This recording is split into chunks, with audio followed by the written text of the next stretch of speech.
안녕하십니까. 전세계 계신 CBN 청취자 여러분, 하나님의 말씀으로 사랑과 행복 전하는 CBN 교과방송의 정수 인사드립니다. 안녕하십니까. 원주 하늘숲교회의 박성원입니다. 예, 목사님 오랜만에 뵙습니다. 사실 네, 지난번 목사님. 목회자 협의회 때 뵙고 싶었는데 목사님 사정이 있으셔서 못 오셨죠? 몸이 많이 안 좋았던 것 같은데 어떠신가요 지금은? 네, 제가 목감기가 와서 좀 많이 힘들었었는데 지금 많이 좋아졌긴 했는데요. 네. 목소리가 100% 돌아온 건 아닙니다. 사실 지금도 좀 목소리가 옛날 목소리는 아니세요, 그죠? 네, 요즘 환절기이다 보니까 많이들 또 목감기, 각종 몸살 뭐 이렇게 유행처럼 번지는 것 같습니다. 예. 지난 방송에서 제가 강릉에 오시면 저희 교회 강릉 동북교회 꼭 찾아주십사 이런 말씀을 드렸었는데 진짜 네. 찾아주신 분들이 계셔서 너무 감사했어요. 누가 오셨었나요? 네, 직산 새하늘교회에서 오신 우리 김철수님과 또 사모님 두 따님 네. 이렇게 어떻게 오셨냐고 하니까 아니 방송에서 강릉 오면 꼭 오라고 그러지 않았느냐. 그래서 너무 힘이 됐고 네. 반가웠고요. 또 태능교회 네. 한순정님께서 친척집에 오셨다가 일부러 전화까지 주시면서 저희 교회 찾아주셨거든요. 근데 제가 더 감동받았던 것은 그 친척 되시는 분이 저희 교인도 아니신데 저희 방송 애청자라고 하시더라고요. 와, 그렇군요. 보통은 우리 교우님들이 교과 공부 때문에 들으시는 경우가 많은데 이분은 우리 교인도 아니신데 이 방송을 듣는다 그래서 너무 감동이 됐어요. 게다가 오대산에 사시나 봐요. 이 고구마빵을 만드시는데 맛보라고 주셨는데 와 진짜 맛있어가지고 또 한 번 감동을 받았습니다. 고구마빵이요? 네, 우리 저 인터넷에 검색하시면 진짜 고구마빵이 나오더라고요. 근데 음. 고구마보다 더 맛있어요. 정말요? 예, 우리 애청자분들께서 한번 검색하셔가지고 사드시는 것도 추천드립니다. 그리고 네, 우리 춘천에서 고구마빵. 찾아주신 우리 윤혜리님도 감사를 드립니다. 우리 모든 분들께 너무 감사드리고요. 낯선 이제 오랜만에 오는 이 고국에서 또 목회를 시작했는데 많은 분들이 이렇게 격려해 주시고 용기 주시고 또 우리 교우님들이 너무 잘해 주셔가지고 제가 힘을 많이 얻고 있습니다. 다시 한번 진심으로 감사를 드립니다. 우리는 진짜 하늘 가족이 맞는 것 같아요. 멀리 있으나 가까이 있으나 서로 도와주고 용기를 주니까 가족이니까 그런 거 아니겠습니까? 네, 우리 모든 분들께 다시 한번 감사를 드립니다. 자, 목사님도 빨리 나으세요. 네, 감사합니다. 네, 목사님 목소리는 예수님 거니까 또 잘 관리하셔가지고 주의 복음을 열심히 전하는 주의 종 되시기 바라겠습니다. 예, 오늘은 빌립보 골로새 제 10번째 시간인데요. 제목은 그리스도 안에서 완전함이라고 하는 제목입니다. 먼저 기억절 말씀을 읽어드리겠습니다. 그러므로 먹고 마시는 것과 절기나 초하루나 안식일을 이유로 누구든지 너희를 비판하지 못하게 하라. 이것들은 장래일의 그림자이나 몸은 그리스도의 것이니라. 골로새서 2장 16절 17절 말씀이었습니다. 자, 오늘 10번째 교과의 제목은 그리스도 안에서 완전함이라고 하는 제목인데 어떤 말씀일까요? 네, 우리는 때때로 성경을 읽다가 가장 사랑하는 진리가 오히려 비판의 근거가 되고 또 오해의 이유가 되는 그런 낯선 순간을 마주하곤 합니다. 특별히 골로새서 2장에 보면 안식일로 비판하지 못하게 하라라고 하는 이 선언은 안식일을 지키는 우리에게 오히려 당혹감을 주는 동시에 우리가 정말 성경의 의도대로 이 날을 지키고 있는가라고 하는 근본적인 질문을 던지게 됩니다. 사실 이 구절은 안식일의 폐기를 선언하는 것이 아니라 복음을 변질시키려던 철학과 인본주의적 전통으로부터 안식일의 본질을 탈환하려는 바울의 강력한 신학적 선포이기도 합니다. 바울은 왜 유대적 절기와 규례들을 그림자라고 명명하면서 그것들을 오직 그리스도의 몸이라는 실체 앞에 세우려고 했을까요? 이번 주 우리는 안식일을 향한 해묵은 비판들을 논리적으로 잠재우는 것을 넘어서 우리가 고수해온 안식일 준수가 혹시 그리스도라고 하는 본질이 빠진 채 사람의 명령이라고 하는 껍데기만 남지는 않았는지 날카롭게 성찰해 보려고 합니다. 이 거룩한 날이 어떻게 우리를 그리스도 안에서의 완전함으로 인도하는지 그 신비로운 복음의 정수를 확인하는 영적 여정이 되기를 간절히 소망합니다.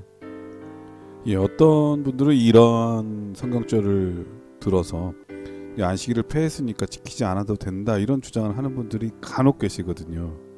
네, 네, 이건 전혀 다른 해석을 하신 건데 오늘 그 진정한 의미는 무엇인지 우리 목사님과 함께 공부해보는 시간이 될 것 같습니다. 그럼 말씀에 앞서 참여 듣고 시작합니다. 여기는 말씀의 방송 CBN 코리아입니다.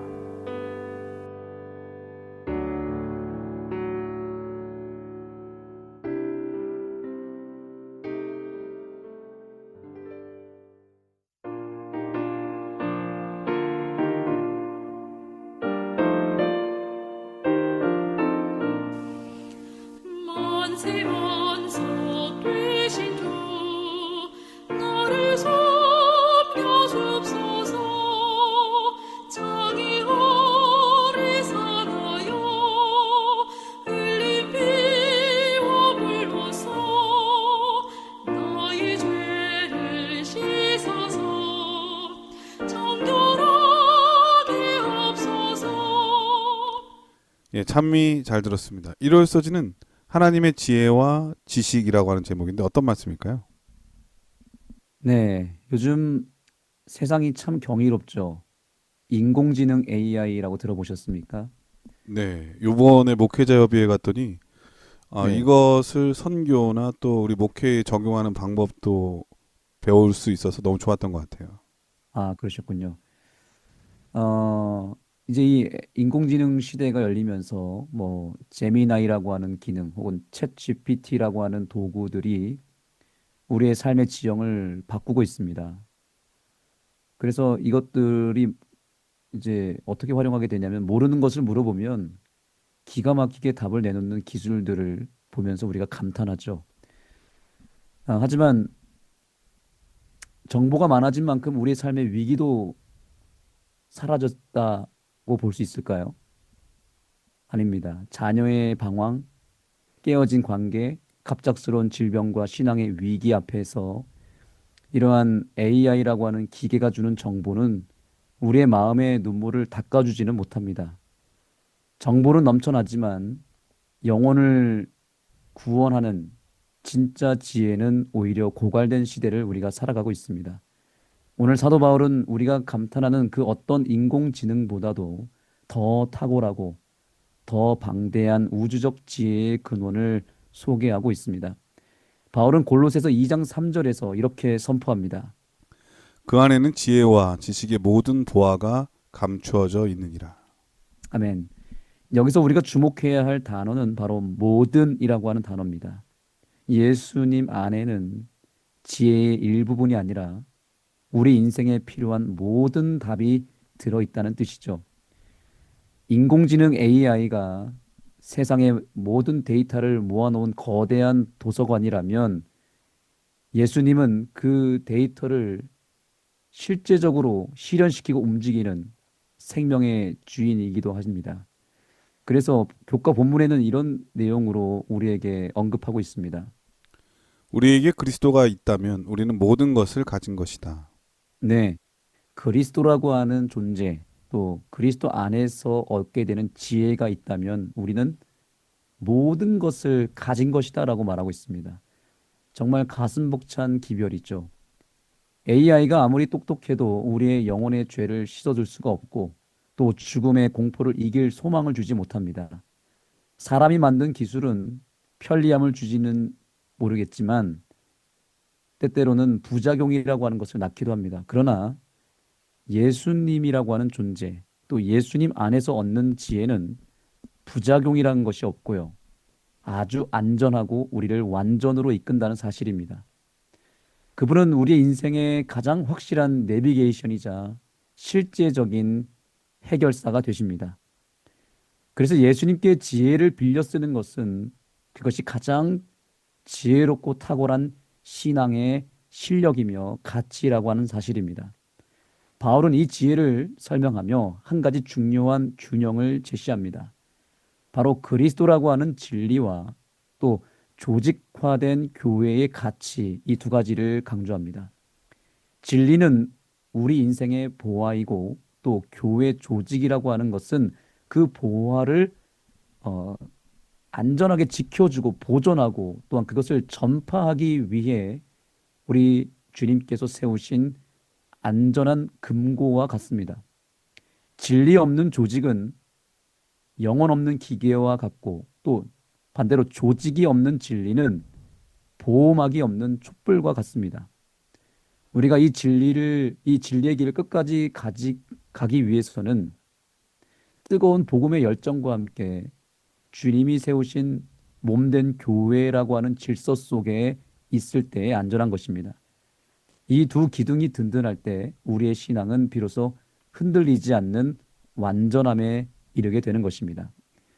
사랑하는 우리 청취자 여러분, 오늘 여러분의 데이터베이스에는 무엇이 가득 차 있습니까? 여러분의 지식 속에, 여러분의 뇌 속에 무엇이 가득 차 있다고 생각하십니까? 여러분의 삶을 예수 그리스도로 충만하게 채우게 되기를 간절히 소망합니다. 예수를 아는 지식이 우리 아이들의 꿈 속에, 또 우리 청년들의 비전 속에, 또 우리 어른들의 평안 속에 가득 채워지기를 소망합니다. 그런 의미에서 교과에서 언급하고 있는 실물교훈 115페이지를 우리가 함께 읽었으면 좋겠습니다. 그리스도의 의는 순백의 진주처럼 결함도 없고 흠도 없다. 사람의 심령의 필요와 갈망을 만족시킬 수 있는 모든 것은 그리스도 안에서 찾을 수 있다. 네, 여기서도 여전히 우리의 인생의 모든 삶의 짐, 또 우리 인생의 문제의 해답을 예수님 안에서 찾아야 된다라고 언급하고 있습니다.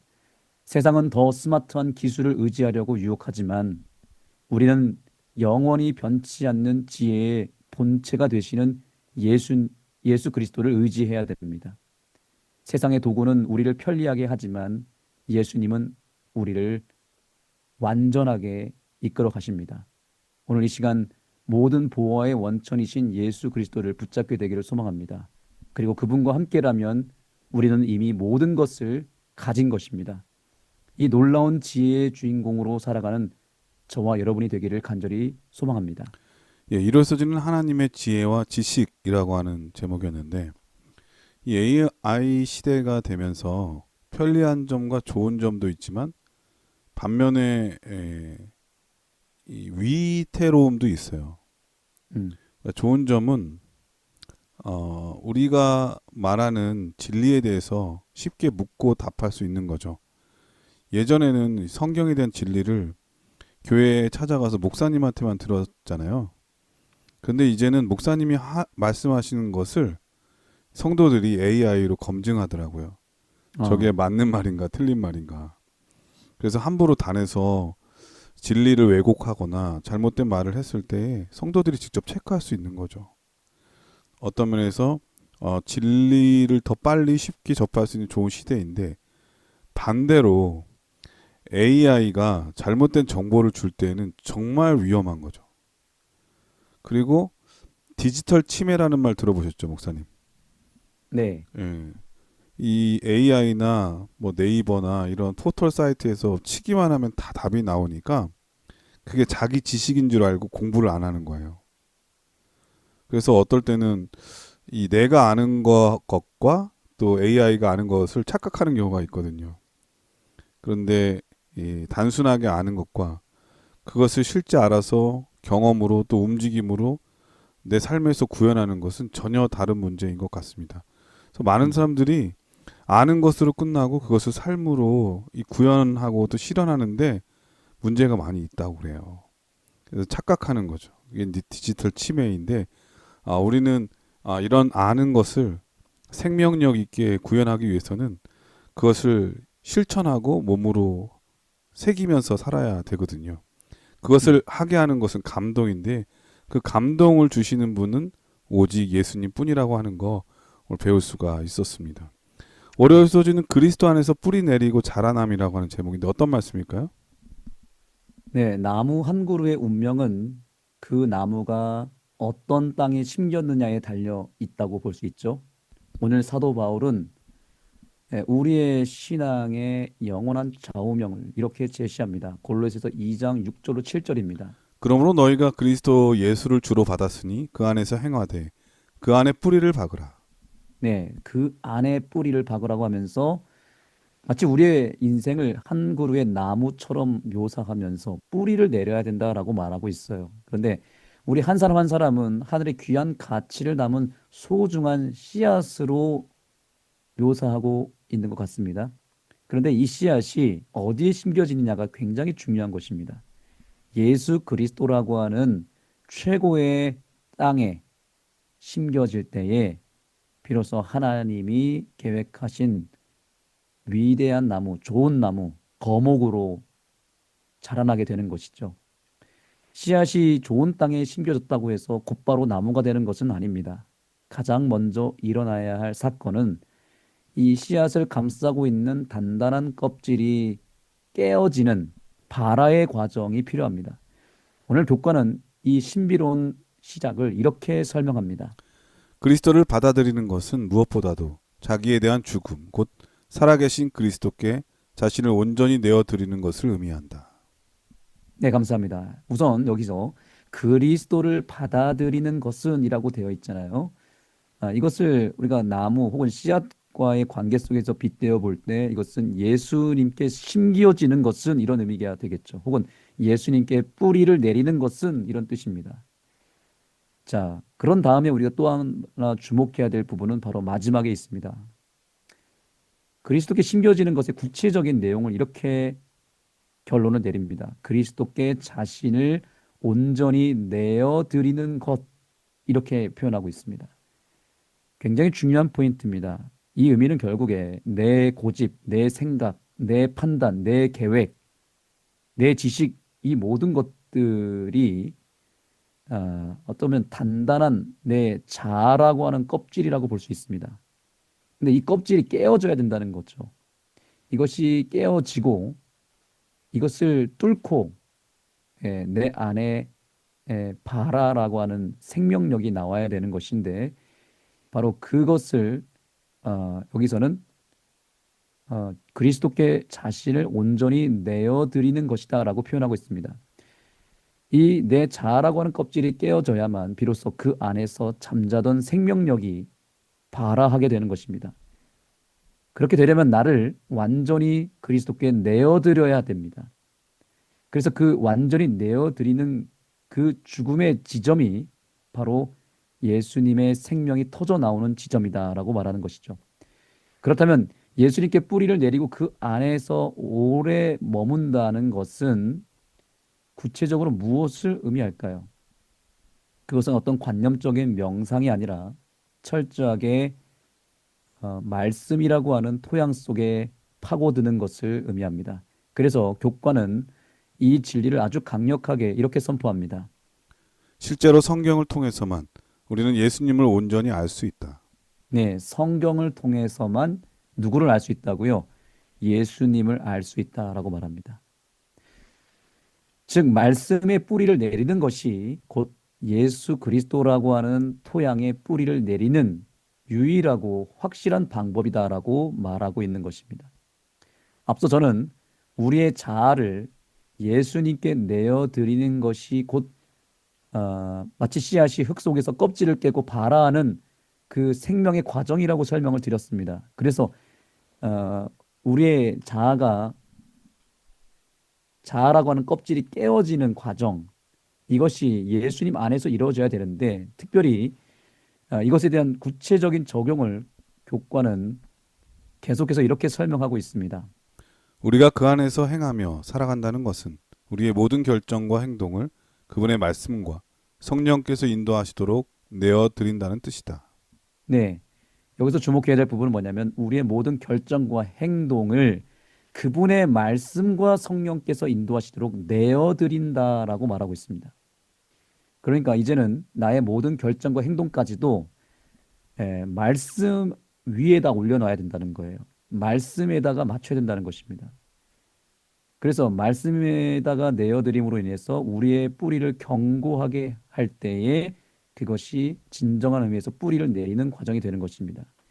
내 경험보다 말씀이 앞서고 내 이익보다 성경의 인도가 우선되는 그 내어드림의 깊이만큼 우리의 뿌리는 깊어지게 되는 것입니다.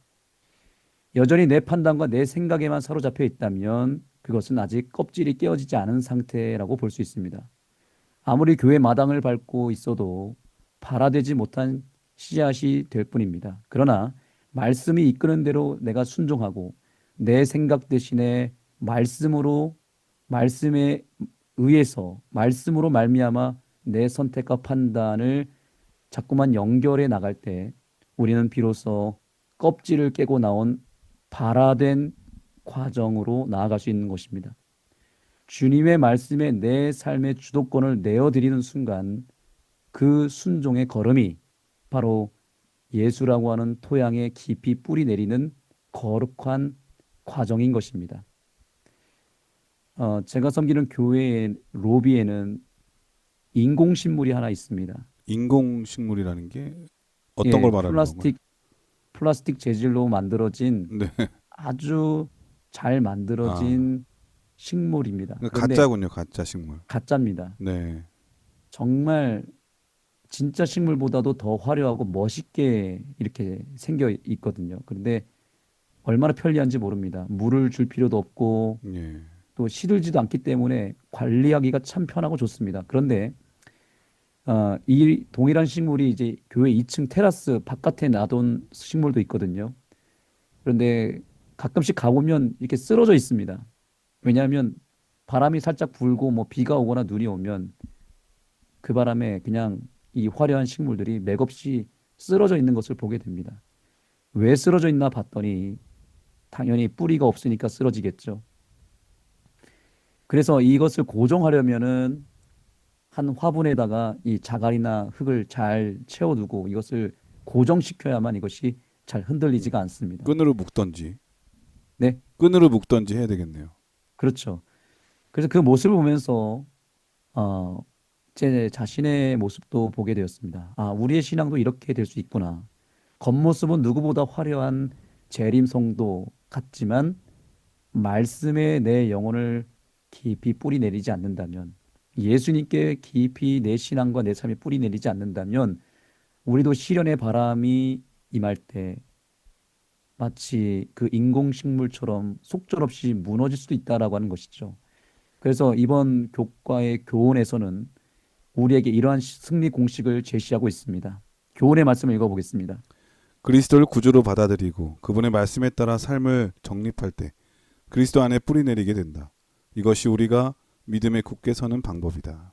네, 청취자 여러분, 우리가 마치 인공식물처럼 그저 자갈로 버티는 신앙은 이제는 청산해야 됩니다. 오늘 다시 한번 저와 여러분의 인생을 주님께 온전히 내어드리게 되기를 소망합니다. 교과를 통해서 지금 주님은 2번씩이나 내어드려야 된다라고 말하고 있습니다. 그런데 구체적으로 어디에다 내어드려야 된다고 말하고 있었죠?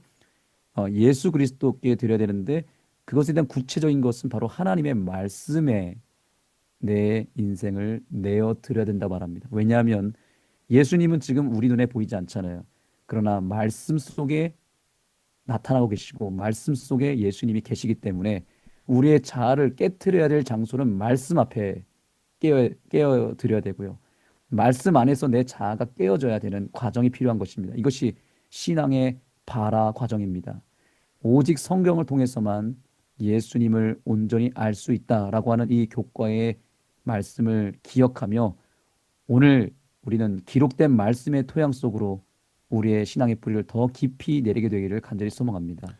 이 월요 소지는 그리스도 안에서 뿌리 내리고 자라남이라고 하는 제목인데 그 제목에 이미 답이 있네요.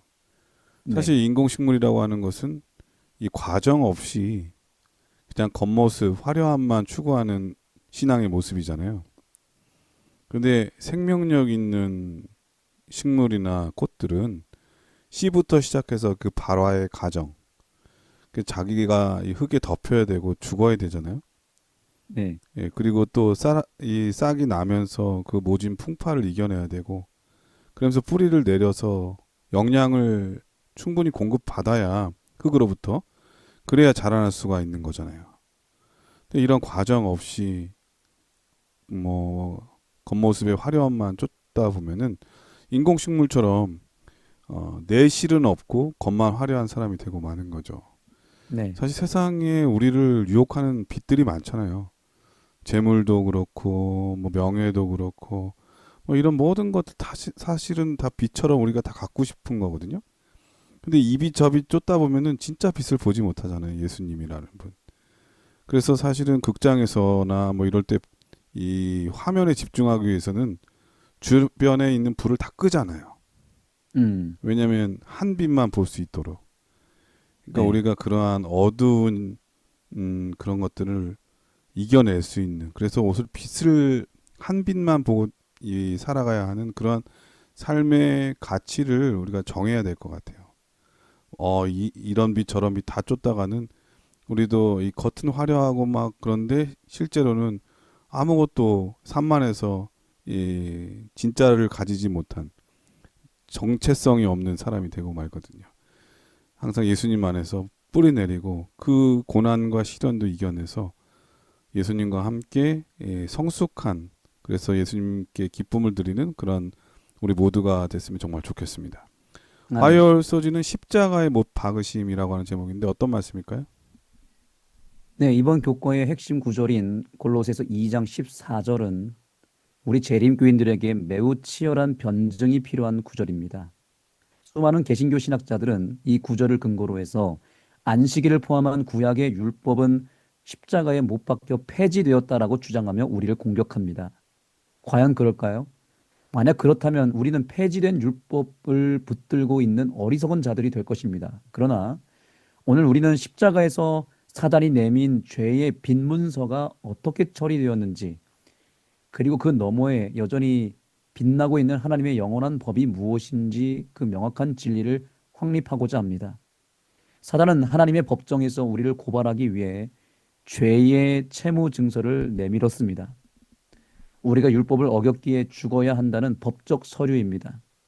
예수님은 바로 그 우리를 거스르고 불리하게 하는 법문으로 쓴 증서를 빼앗아서 십자가에 못 박으신 것입니다. 우리가 십자가상에서 예수님께서 외치신 고백 가운데 다 이루었다라고 하는 고백을 아시죠? 그것이 헬라어로는 테텔레스타이라고 하는 헬라어입니다. 네. 그 뜻이 뭐냐면 지불 완료입니다.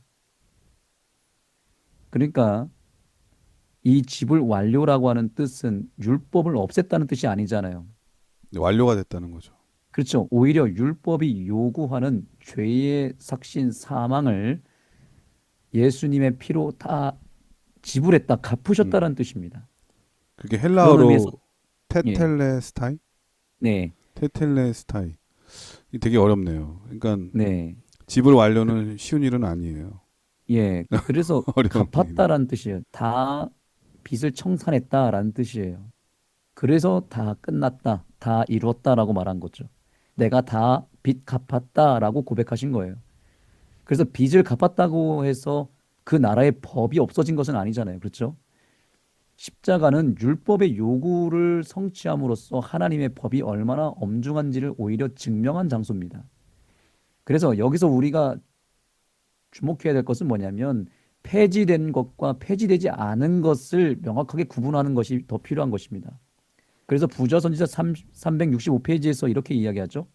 의문의 율법에 대한 성경절을 도덕적 율법이 폐지되었다는 증거로 사용하므로 이 두 율법을 혼돈시키려고 노력하는 사람들이 많다. 그러나 이것은 성경을 왜곡하는 것이다. 네, 이미 예언의 신의 구조를 통해서 예언된 바가 뭐냐면 바로 이 골로새서 2장에 있는 말씀을 빌미로 하여서 많은 사람들이 율법 폐지론을 주장하게 됐다는 거죠. 이것이 이미 예언된 바 된 거예요. 십자가에서 끝난 것은 뭐가 끝났을까요? 제사 제도와 할례와 같은 의식법이 폐지된 거예요. 그것들은 왜 폐지됐냐면 그것들이 다 무엇을 가리키고 있는 그림자였냐면 예수 그리스도라고 하는 실체가 오기까지 한시적으로 주어진 모형이었기 때문에 그런 것입니다. 그림자였던 거예요. 하지만 십계명과 같은 이 율법의 본질, 또 레위기의 건강법과 같은 이 도덕적 원칙, 또 우리의 행복과 연관이 된 영원한 이 원칙들은 결코 폐지될 수가 없는 것입니다. 모든 죄의 채무를 청산하신 주님께서 부활하신 후 첫 인사가 뭐였냐면 평안하뇨, 평안하냐, 샬롬이라고 말씀하셨죠. 그래서 이 통찰대로 샬롬의 어원인 이 샬람이라고 하는 것은 빚을 갚다, 보상하다라는 뜻을 갖고 있습니다.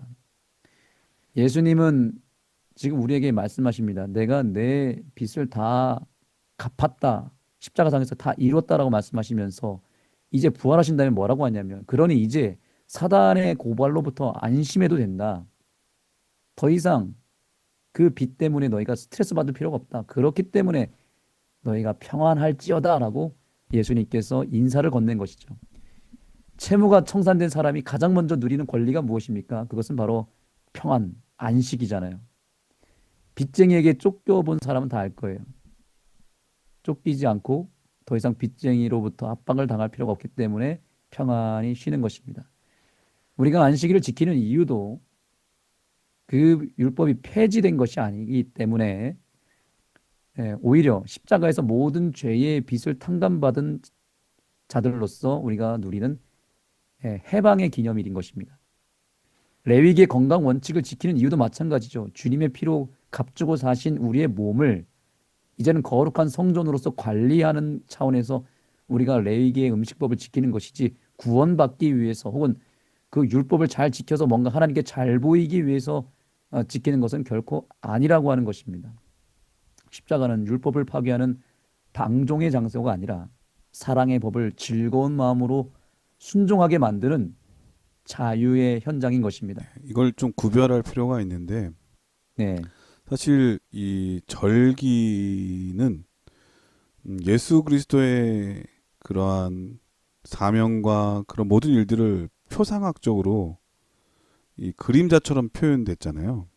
네, 예를 들면 무교절 그리고 유월절, 유월절 모든 것을 다 무교절로 이렇게 표현하고 있는데 예수님께서 돌아가시고 또 안식하시고 부활하신 것 이게 처음 그 무교절 그 의미가 다 담겨져 있잖아요. 그리고 네, 대속죄일 또 나팔절도 있고 대속죄 그리고 또 초막절도 있는데 이런 모든 것들에도 성경에 보면은 아무 노동하지 일하지 말라고 돼 있거든요. 그래서 이 절기와 관련된 안식일이 있어요. 이런 모든 것들은 예수님의 그림자처럼 표현하는 거기 때문에 이 의문에 쓴 율법처럼 다 폐지됐다고 하는 것이 맞습니다. 왜냐하면 우리가 더 이상 그 어린 양을 잡지 않는 것과 마찬가지인 거죠. 네. 그런데 이 매주 돌아오는 제7일 안식일과는 구별할 필요가 있는 겁니다. 그래서 여기 맞습니다. 말하는 그래서, 네. 여기 말하는 안식일은 절기와 관련된 안식일이라고 하는 것도 우리가 좀 염두에 둘 필요가 있다는 생각이 드네요. 네, 맞습니다. 그래서 그 부분이 이제 곧 나올 거고요. 여기 교훈의 말씀을 한번 읽어 보실까요? 바울이 십자가에 못 박은 증서는 할례를 포함한 의식법이나 정결법을 지키는 것에 대해 염려할 필요가 없다는 것을 강조하려는 것으로 보인다. 네. 그러니까 이 말이 뭐냐면 율법은 이제 폐지됐으니까 율법 지킬 필요 없어. 마음대로 살아도 돼라고 하는 거짓 복음에 더 이상 속지 말라는 뜻이고요. 예. 십자가라고 하는 것은 우리의 과거를 정죄하던 죄의 목록을 지웠을 뿐이고 그것을 폐한 것이 죄의 목록을 폐한 것이고요. 또 우리가 걸어가야 할 어떤 이 율법 준수의 이정표는 그대로 남겨두신 것입니다. 그래서 십자가를 통해서 우리의 죄가 끝난 것이고 또 한 가지는 말씀하신 대로 의문의 율법, 의식법 이런 것들이 다 거기서 폐하게 된 것이죠. 이 부분에 대해서는 이제 다음 수요일 교과에서 나오게 되겠습니다. 여하튼 우리가 십자가를 통해서 깨달아야 될 사실은 이제 우리가 빚을 탕감받은 자가 되었기 때문에 그 기쁨과 그 자유 안으로 들어가야 된다는 것입니다. 그래서 모든 율법을 지키는 것도 십자가의 승리를 누리는 그 특권 아래에서 감사함으로 드리게 되어야 된다는 것이죠. 그래서 우리가 먼저 그 십자가를 통해서 탕감받은 빚을 탕감받은 그 기쁨 속으로 들어가는 것이 훨씬 더 중요하다는 사실을 잊지 마시기 바랍니다. 이 화요일 소지는 십자가에 못 박으심이라고 하는 제목이었는데 이 십자가에 못 박으신 그 율법, 의문에 쓴 율법이 무엇인지 우리가 살펴봤습니다. 만약에 이 의문의 율법 가운데 제7일 안식일도 포함된다면 이 도덕법이 포함된다면 정말 큰일이죠. 왜냐면은 우리가 그러면 나 외에 다른 신을 둬도 되고요. 뭐 우상을 만드는 것도 마찬가지고 예수님의 이름을 망령태 일컫는 것, 뭐 이런 것도 다 아무 문제가 없게 되는 거잖아요. 법이 맞습니다. 폐해버렸으니까. 네. 예. 그리고 내 부모를 공경하지 않아도 되고 살인하거나 도둑질하는 거나 이런 모든 것들은 사실은 이거는 말이 안 되거든요. 근데 이런 건 다 인정해요. 누구든지. 그런데 딱 넷째 계명 안식일을 기억하여 거룩히 지키라고 하는 이 엄숙한 가장 중심에 있는 이 도덕법 가운데도 가운데 있는 이 안식일이 폐했다고 그것만 딱 폐했다고 주장하는 것은 사실은 논리적으로 맞지가 않거든요. 그러면 그 폐한 절기 안식일은 무엇인가? 좀 전에 말씀드린 대로 절기와 관련된 그래서 무교절 첫날과 마지막 날은 안식일로 쉬었어요.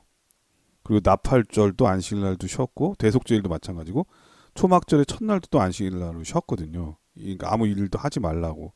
이런 이 예수님을 드러나는 이 그림자와 같은 것들을 언급하는 것이라고 하는 거 우리가 다시 한번 기억해 주셨으면 좋겠습니다. 자, 그럼 여기서 찬미하고 들으신 다음에 계속해서 수요일 목요일 소절을 공부하겠습니다. 여기는 말씀의 방송 CBN 코리아입니다.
예, 찬미 잘 들었습니다. 수요일 소지는 그림자인가 실체인가 라고 하는 제목인데 어떤 말씀일까요? 네. 안식일이 폐지되지 않았다는 증거는 사실 성경 곳곳에 정말 많이 있습니다. 하지만 안타깝게도 오늘날 많은 개신교회는 이 골로새서 2장 16절의 말씀 이 한 구절을 빌미로 해서 자신들의 주장을 옹호하고 또 주장합니다.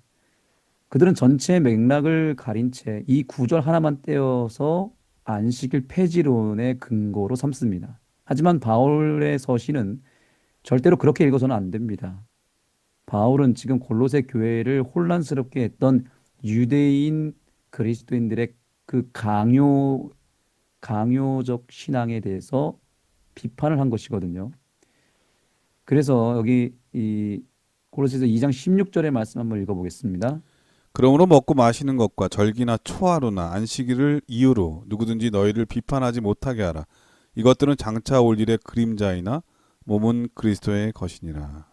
네, 이 구절의 참뜻을 이해하는 열쇠는 여기 뭐 표현된 안식일이라고 하는 단어 자체보다도 그 뒤에 나오는 그림자라고 하는 요 단어 네. 그리고 그림자와 대조되는 실체가 바로 더 중요한 포인트입니다.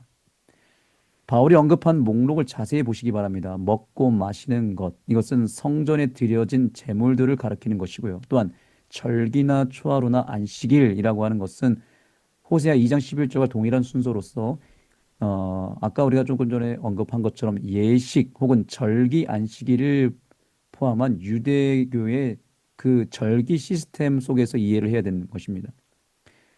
자, 이 모든 것들의 공통점은 무엇이냐면 이것들이 다 바로 그림자라고 하는 것입니다. 그래서 골로새서 2장 17절의 말씀을 좀 보시면요. 이런 것은 장차 올 것들의 그림자일 뿐이요. 그 실체는 그리스도에게 있다라고 말하고 있습니다. 그러니까 그림자라고 하는 것은 실체가 오면 당연히 사라지게 되잖아요. 구약의 제사 제도와 절기 안식일들은 오실 메시아의 사역을 가리키는 손가락과 같은 거예요. 그래서 실체이신 예수님이 십자가에서 단번에 제물이 되셨을 때에 그분을 가리키던 그 그림자들은 역할을 다 한 것입니다. 그래서 예수님 십자가에서 죽으셨을 때 이 성소 안에 휘장이 위에서부터 아래로 찢어졌잖아요. 네. 그렇죠? 그랬기 때문에 우리가 지금 어린 양으로 예배드리는 거 아니잖아요. 안 하잖아요. 그렇죠? 네. 이미 실체가 그- 왔기 때문에. 그렇습니다. 우리가 여기서 아주 명확하게 규명해야 될 것은 뭐냐면 안식일도 종류가 있는데 절기 안식일이 있고요. 그다음에 율법 안식일이 있습니다. 즉 제7일 안식일은 우리가 율법으로서 지켜야 되는 거고요. 예식 안식일은 절기로서 지킬 필요가 없습니다. 그것은 폐했습니다. 그러니까 이것을 잘 구분해야 되는 거예요. 그분은 인류의 죄가 있기 전에, 즉 그림자가 필요 없던 에덴에서 이미 뭘 제정했죠? 안식일과 창 결혼제도. 예. 그렇습니다. 창조의 기념일로서 안식일과 결혼 제도를 이미 그때 제정하셨잖아요. 결혼 제도가 구약의 율법, 뭐 구약의 의식법이 아니잖아요. 그걸 폐했다고 말할 수 없잖아요. 인류의 행복을 위해서 안식일 제도와 함께 결혼 제도를 주신 것처럼 이것은 변함없는 하늘의 행복의 원리거든요. 그러니까 이런 주장을 하게 되면은 정말 이해가 안 네, 되는 게 이 안식일이 유대인들을 위한 그런 얘기를 네, 하잖아요. 그렇기 때문에 우리 재림교회를 유대주의자들, 뭐 율법주의자 이렇게 얘기하는데 네. 사실 아담과 하와는 유대인이 아니었어요. 그렇죠. 유대인이 있기 전에 사람이잖아요. 그렇죠. 네, 그러니까 인류의 조상이지 예. 않습니까? 그들이 안식일 지켰다고 해서 유대인이라고 얘기하는 건 말도 안 되거든요. 그러니까 모순이 너무 많은데 그러니까요. 자기네들이 지금 그러니까 안식일을 지키지 않은 거에 대한 뭐랄까? 명분을 만드는 네, 거죠. 그렇죠. 네. 그런 뜻으로 이해가 돼요. 핑계거리를 만드는 거죠. 그래서 이미 말 나온 김에 또 하나 언급해 보면 이 창조를 할 때 아담과 하와에게 행복, 그들의 행복을 위해서 제시한 것 중에서 결혼 제도가 아까 있었다 그랬고요. 네. 안식일 제도와 함께 그다음에 먹거리, 음식법도 그때 제정하지 않습니까? 그래서 하나님이 만드신 씨 가진 열매 채소가 너희의 먹을 거리다라고 얘기하시면서 이 음식법도 레위기에서 언급하기 전에 이미 유대인들이 있기 전에 아담과 하와에게 제시했기 때문에 이것은 온 인류의 행복을 위해서 제정된 법이죠. 그래서 이것은 영원한 시간 속에서 계속 유지될 수밖에 없는 법입니다. 우리가 하늘나라 갔어도 그래서 안식일도 지킬 것이고 가정을 이룰 것이고 거기서도 당연히 음식법을 철저히 지키지 않겠습니까? 거기서 뭐 돼지를 잡아서 먹겠습니까? 거기서 육식을 할까요? 그렇지 않습니다. 하늘나라에서도 똑같이 에덴의 법대로 살 것입니다. 오늘날 개신교회가 이 명확한 구분을 못하는 이유가 무엇일까요? 영감의 글은 그 원인을 아주 심층적으로 진단합니다. 가륵복음 기별 1권 239페이지입니다. 그리스도계의 많은 영혼도 저희 눈과 마음을 어둡게 하는 수건을 쓰고 있다. 저들은 폐지되어야 할 그 의식의 종국을 바라보지 못하고 그리스도의 사망 시에 폐지된 것은 오로지 의문의 율법이었다는 사실을 깨닫지 못하고 있다. 저들은 도덕적인 율법은 십자가에 못 박혔다고 주장한다. 저들의 이해력을 어둡게 하는 수건은 너무나 두껍다. 네, 그들의 눈에 뭐가 씌어 있다는 거예요. 뭐가 씌어 있으면 진리를 보지도 못하고 본다고 해서 인정하지 않잖아요. 그렇죠? 네. 그 수건이 걷어지는 것이 필요한데 그것은 우리의 사명인 것입니다. 그 저들은 재밌는 십자가에서 표현이 예, 수건이 너무 두껍다 이렇게 돼 있잖아요. 네, 두껍다라고 말하고 있습니다. 이게 한여름에 너무 햇빛이 뜨거우면 네, 두꺼운 수건을 여러 겹으로 접어서 음, 눈을 가리면은 햇빛이 아무리 비춰도 느낌이 없거든요. 아, 근데 얇은 수건은 햇빛이 비치면은 바로 이 느낌이 와요. 아, 그렇죠. 근데 이 수건이 너무 두꺼우니까 아무리 밝은 빛을 줘도 코앞에 있어도 모르는 네, 거죠. 이해할 수도 없고 깨닫지도 못하고 그러면서도 자기는 잘 괜찮다고 생각을 하는 거죠. 그러니까 지금 세상에는 많은 사람들이 두꺼운 수건을 쓰고 다니니까 이 진리를 깨달은 사람들은 소수일 수밖에 없는 거예요. 그래서 이게 깨지기가 참 어렵습니다. 한번 이게 프레임이 씌워져 버리면 절대로 믿을 수가 없는 거예요. 그래서 저들은 십자가에서 정죄의 증서와 의문의 율법이 폐지된 것을 보고는 인류의 도덕적 나침반인 십계명까지 함께 폐지되었다고 단정을 짓습니다. 이것은 성경 전체의 맥락을 무시한 치명적인 왜곡입니다. 이렇게 폐지된 의식법은 교묘하게 지키려고 노력하면서 특별히 예를 들면 11조 같은 것도 그들은 구약에서 언급한 것인데 철저히 하죠. 사실상 10계명 중에서도 안식일 계명 빼고는 다 지키잖아요. 그렇죠? 예. 정작 지켜야 할 안식일은 폐지되었다고 말하는 이 어리석음에 왜 빠지게 되었는가? 우리가 이것들을 한번 같이 고민할 필요가 있습니다. 성경의 어느 한 구절을 떼어내어서 자신의 고정관념을 정당화하는 것은 매우 위험한 일입니다. 바울이 골로새 교회에 전하고자 했던 진심은 바로 이것입니다. 교훈의 말씀 읽어보겠습니다. 바울이 다루는 문제는 유대인 그리스도인이 골로새 교회에 강요했던 예수의 사역을 가리키는 절기의 폐지에 대한 것이며 안식일은 없어질 그림자가 아니다.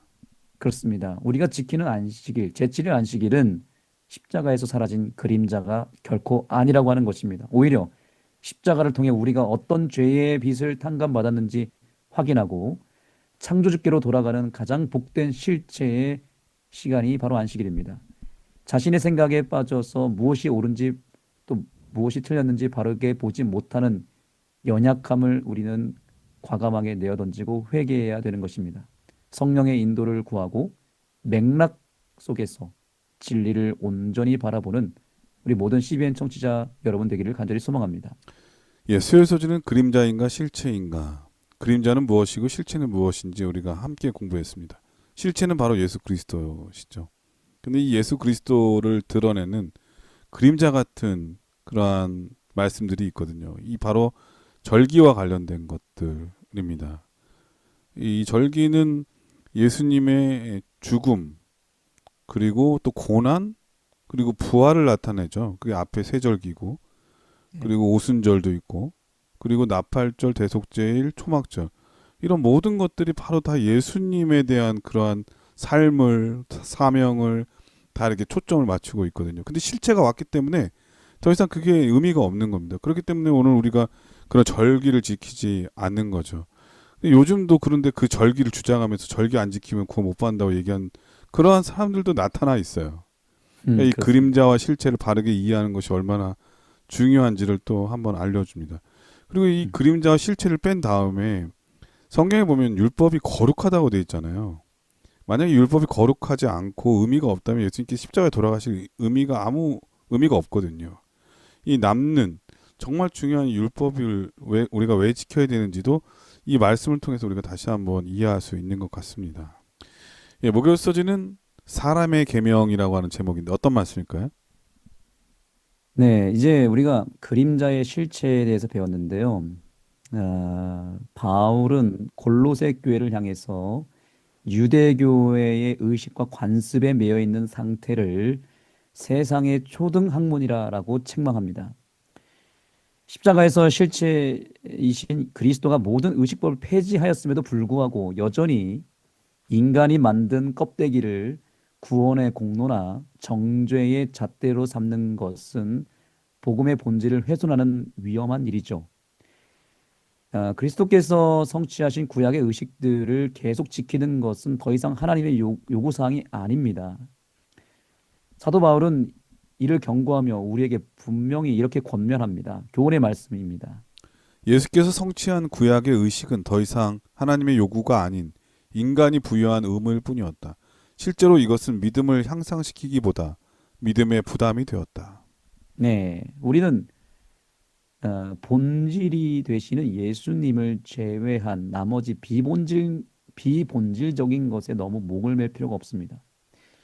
사실 의식법은 폐지되었지만 여전히 우리 안에서도 오늘날의 교회에서 어, 그 옛날 이스라엘 백성들 혹은 유대 교회에 나타났던 문제들이 비슷하게 나타나고 있다는 것을 우리가 보게 됩니다.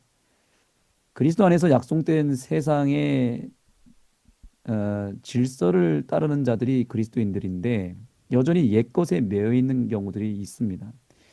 오늘날 우리 교회 안에 보면은 사람의 계명이 쌓아 올린 거대한 성벽이 신앙의 본질인 예수 그리스도를 가리우거나 또 그 본질을 오히려 놓치게 만드는 경우들을 보게 됩니다. 이 성벽은 우리가 가장 거룩하다고 믿는 곳에서부터 시작됩니다.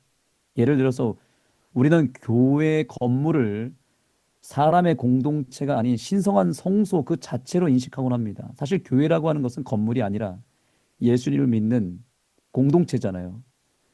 그런데 이 건물 자체를 너무 신성시하게 된 나머지 그 면목으로 예를 들면 교회의 단상의 높이가 더 높아야 된다고 집착을 하거나 단상에 올라갈 때는 신발을 벗어야만 거룩하다라고 하는 믿음. 또 예를 들면 영혼 구원을 위해서 교회 안에서 얼마든지 선교적으로 음악회도 할 수 있고 여러 행사를 할 수 있어야 되는데 이것을 성전 모독이라고 또 밀어내기도 합니다. 이러한 경직된 성전 인식은 곧바로 예배와 예전의 형식주의로 이어지기도 합니다. 여러 예배 예식에 이런 부분들이 또 충돌이 되죠.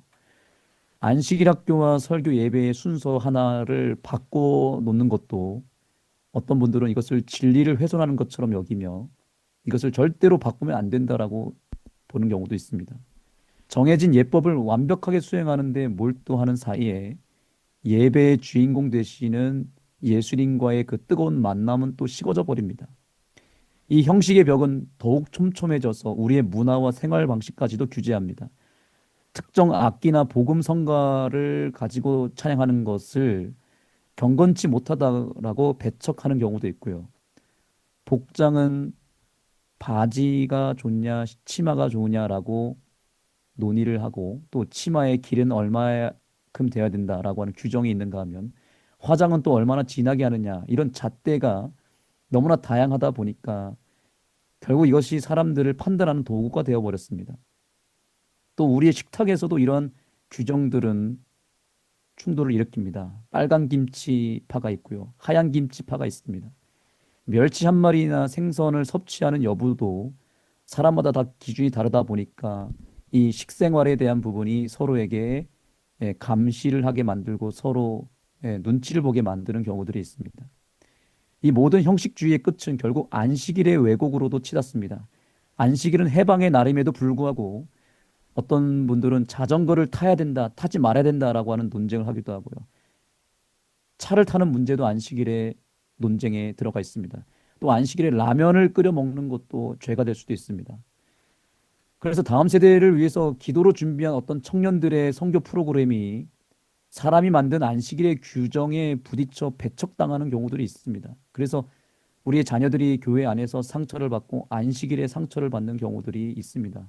이 모든 것들은 교회에서 예수를 만나는 대신에 숨막히게 만드는 전통, 교회의 어떤 전통에 의해서 사람들을 힘들게 만드는 그런 경우에 해당하는 것들입니다.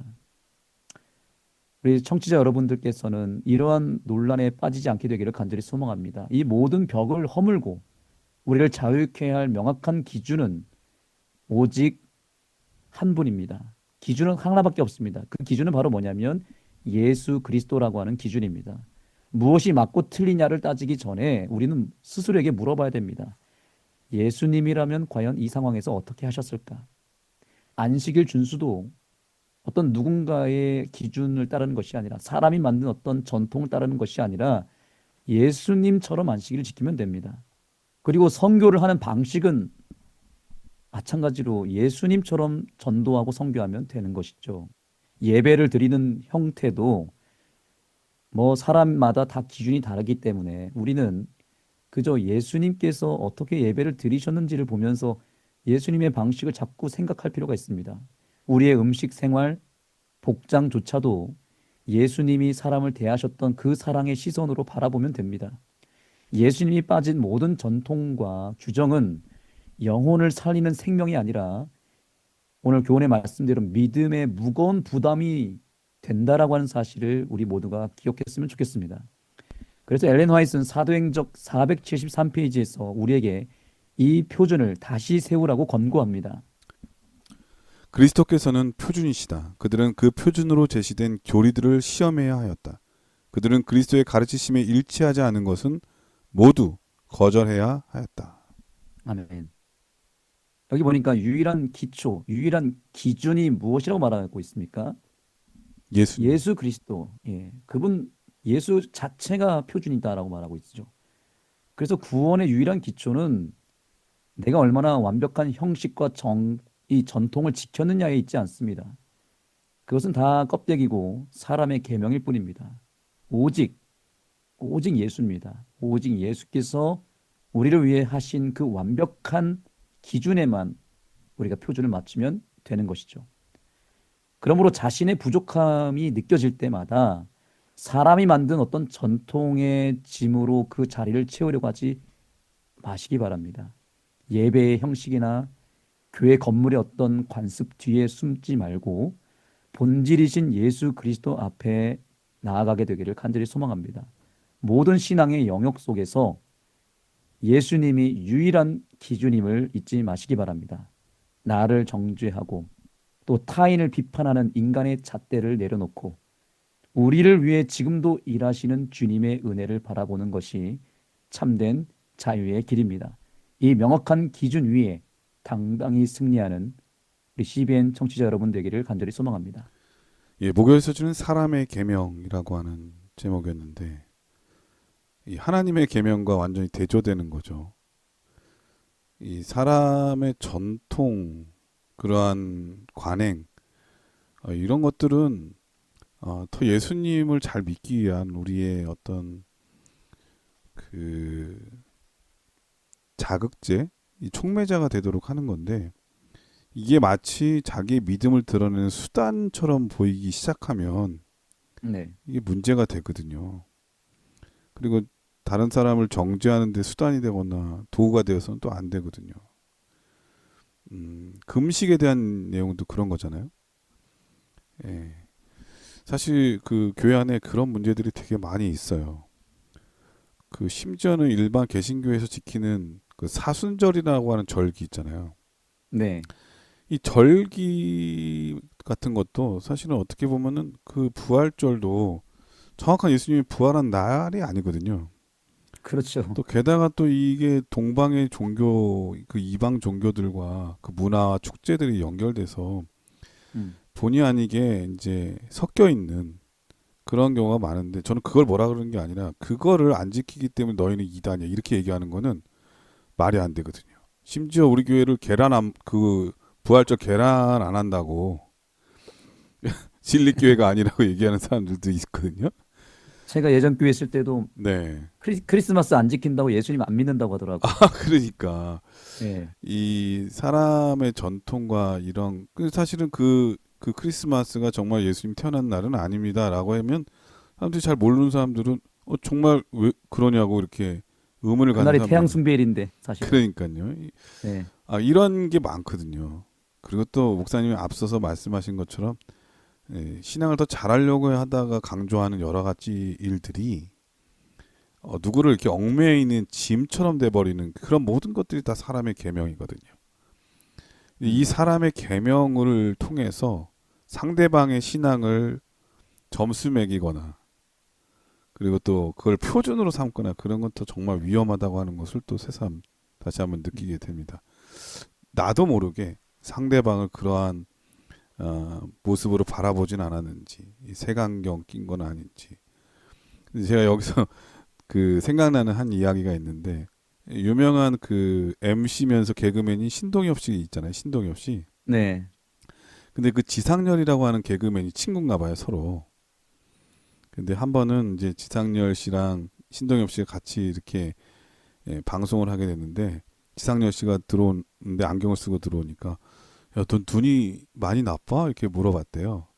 네. 그래서 지상렬 씨가 괜찮아. 안경 쓰면 다 잘 보여. 이렇게 얘기를 했대요. 근데 너도 한번 이제 안경 써볼래? 이렇게 이제 얘기하니까 아유, 나는 이 안경 쓰면 어지럽지. 그러면서도 한번 써봤는데 와, 신동엽 씨가 그 안경을 쓴 다음에 뭐라 그랬냐면 세상이 달라 보였다 그랬어요. 와, 이게 안경 내가 본 세상이 잘못 본 거구나. 이 안경을 쓰니까 이렇게 깨끗하게 보이는구나 하면서 느낀 게 뭐냐면은 항상 내 안경으로 상대방을 보니까 내 눈으로만 보니까 그렇게 판단했는데 다른 사람의 안경을 껴서 보니까 또 다르게 보였다. 우리는 이 사람의 계명이라고 하는 안경으로 너무 세상을 보면서 신앙을 채점하진 않았는지 평가하진 않았는지 그런 생각이 듭니다. 우리는 아멘. 예수 그리스도의 안경을 끼고 예수 아멘. 그리스도의 눈으로 말씀을 보고 사람을 대할 줄 아는. 그러니까 예수님은 사람을 대할 때도 한 영혼의 가치를 정말 중요하게 여겼잖아요. 네. 저는 시대의 소망 보면서 정말 깜짝 놀란 것은 예수님은 그런 사람들하고 같이 잠도 주무셨다고 되어 있고요. 음식 아멘. 나누는 거는 뭐 너무 비일비재했고요.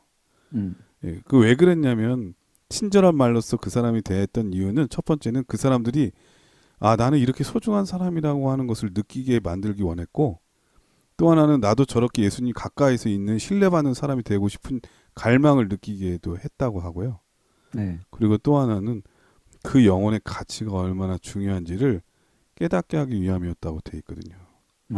예, 이런 좋으신 예수님 그 놀라운 그 영적 시각 안경 그러한 능력을 우리도 가졌으면 정말 좋겠습니다. 목사님께서 이번 교과를 간략하게 정리해 주시고 기도하고 마치도록 하겠습니다. 네. 우리는 이번 교과를 통해서 가장 우리를 고민하게 했던 단어는 완전이라고 하는 거죠. 우리가 제목을 보니까 완전함을 추구하기 위해서 이 교과를 공부했는데요. 누군가는 이 단어에 대해서 기대를 하겠지만 또 누군가에게는 숨막히는 부담이 되기도 합니다. 완전이라고 하는 단어를 들으면 조금 답답할 수도 있고 무거울 수도 있습니다. 여기서 우리는 명확한 분별력을 가져야 됩니다. 완전 자체는 좋은 것입니다. 아주 숭고한 기준이 될 수 있지만 그 완전을 추구하는 과정 속에서 예수 그리스도가 빠지게 되면 그것이 바로 완전주의가 되는 것입니다. 우리를 죽이는 독이 됩니다. 같은 맥락에서 율법이라고 하는 것은 좋은 것이고 선한 것입니다. 그러나 예수님이 빠진 사랑이 빠진 율법은 율법주의가 되는 것이죠. 왜 우리는 그토록 쉽게 형식주의의 늪에 빠질까요? 이유는 단 하나입니다. 예수라고 하는 유일한 본질을 우리가 자꾸만 놓치기 때문에 그런 것입니다. 본질이신 예수 그리스도가 사라진 자리에는 인간의 공로와 정죄의 잣대만 남습니다. 그리스도가 없으면 우리가 행하는 모든 종교적 노력은 무의미한 껍데기에 불과합니다. 그래서 이번 교과의 제목이 왜 그리스도 안에서 완전함인지를 우리는 이제서야 깨닫게 되는 것입니다. 우리가 그분 안에 머물 때에만 우리의 순종은 비로소 기쁨이 되고 그분 안에서 예수 안에서 안식일을 지킬 때에만 안식일이 우리의 찬양이 될 수 있습니다. 그래서 우리를 옥죄던 각종 율법주의, 형식주의와 같은 그 형식의 굴레를 과감하게 벗어 던져야만 합니다. 안식일 준수도 또 건강생활도 또 예배와 봉사도 오직 예수 그리스도라고 하는 유일한 기준 위에 다시 세워야 합니다. 아무쪼록 나의 결핍을 보지 말고 우리를 완벽하게 채워주시는 예수 그리스도께만 시선을 고정하게 되기를 소망합니다. 그분만이 우리의 전부이시고요. 그분만이 유일한 진리이시고 참된 자유를 주시는 분이십니다. 이 사실을 우리가 다시 한번 마음 깊이 새기게 되기를 간절히 호소합니다. 예, 목사님께서 기도해 주시고 교과를 마치도록 하겠습니다. 하나님 아버지, 오늘 2000년 전에 골로새 교회의 문제를 통하여 오늘날 우리 신앙의 문제, 또 우리 교회의 문제를 돌아보게 해주셔서 감사합니다. 아멘. 바울을 통해서 골로새 교회를 회개시키고 그 교회를 온전히 세우셨던 것처럼 오늘 이 교과 공부를 통해서 우리의 죄를 다시 한번 돌아보고 진정한 회개를 통하여 우리 모두가 회복되고 우리 교회가 다시 새롭게 세워지는 귀한 한 시간이 되게 하여 주옵소서. 아멘. 예수님의 이름으로 간절히 기도드립니다. 아멘. 네, 전 세계 C12의 청취자 여러분, 과거의 신앙으로 오늘을 유지할 수 없죠. 그 유명한 명언 중에 과거 이야기만 하는 사람은 현재가 불안한 사람이다 이야기가 있거든요. 예, 과거에 큰 일을 했던 만큼이나 그리고 현재에 있어서 그 마음을 변치 않고 항상 같은 마음으로 주님을 위해서 충성되이 나아가는 것, 이게 얼마나 중요한지를 알려주는 그런 말씀인 것 같습니다. 한 주일을 살면서 여러분들의 마음이 하나님께 대해서 늘 고정되고 변치 않게 되길 간절히 축원드리면서 저희는 다음 주에 더 좋은 모습으로 찾아뵙도록 하겠습니다. 안녕히 계십시오. 안녕히 계세요.